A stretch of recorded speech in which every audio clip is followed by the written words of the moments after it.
I'm Hannah, 33, and I grew up in a small town where everyone knew everyone, and appearances mattered more than anything. My parents, Mark and Elaine, were the kind of couple people called old-fashioned, with admiration, respected, proper, and convinced that family meant bloodline and tradition. I was their only daughter, and for a long time I thought their approval mattered more than my own peace. After years of trying to have children, my husband Evan and I made a choice that changed everything. We became licensed foster parents. When Liam, 7, and Chloe, 5, first arrived, they were quiet and unsure, clutching small bags that looked older than they were. They had come from neglect, from a life where no one had celebrated their birthdays or tucked them in safely.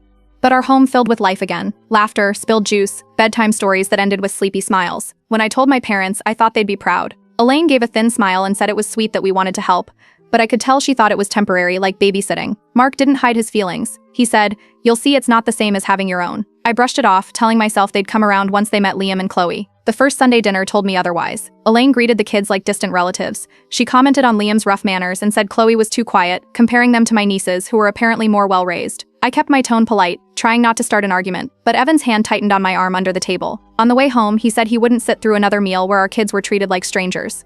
Over the next few months, the comments became sharper. Elaine would casually suggest I should focus on myself before taking on someone else's problems. Mark joked about charity parenting whenever family gathered, and everyone would laugh uncomfortably while I sat there pretending not to hear. I told myself it didn't matter, that Liam and Chloe's smiles were worth more than their approval. One afternoon, while helping Chloe with her reading, she looked up and asked if she could call me Mom. I nodded, trying not to cry. Later that week, Liam followed. In that moment, everything felt right, until I remembered how my parents would twist it if they knew. Then came the interference. Mark tried to recruit my brother Ryan to knock some sense into me. He told him I was being manipulated by the system. Ryan refused, but the damage was done. My parents had made my family into gossip fodder.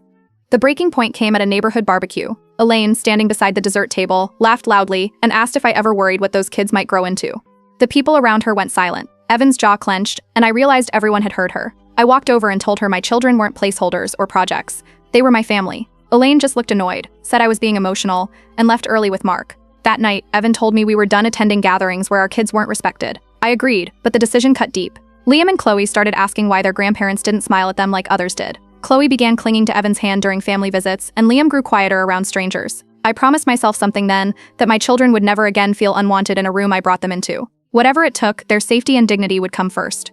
I didn't know it yet, but my parents' next invitation would test that promise in a way I'd never imagined. A few months after that barbecue, my parents called with what sounded like a peace offering. It was my dad's birthday, and they wanted the whole family together. Elaine promised a fresh start, and Ryan backed her up, saying they really meant it this time. Evan didn't buy it. He told me we'd been down this road before, but I wanted to give them one last chance. I convinced him we'd go, stay polite, and leave at the first sign of trouble. Liam and Chloe were thrilled. They spent the night before drawing a big birthday card with handprints and glitter. Liam wrote "Happy Birthday, Grandpa" in crooked letters,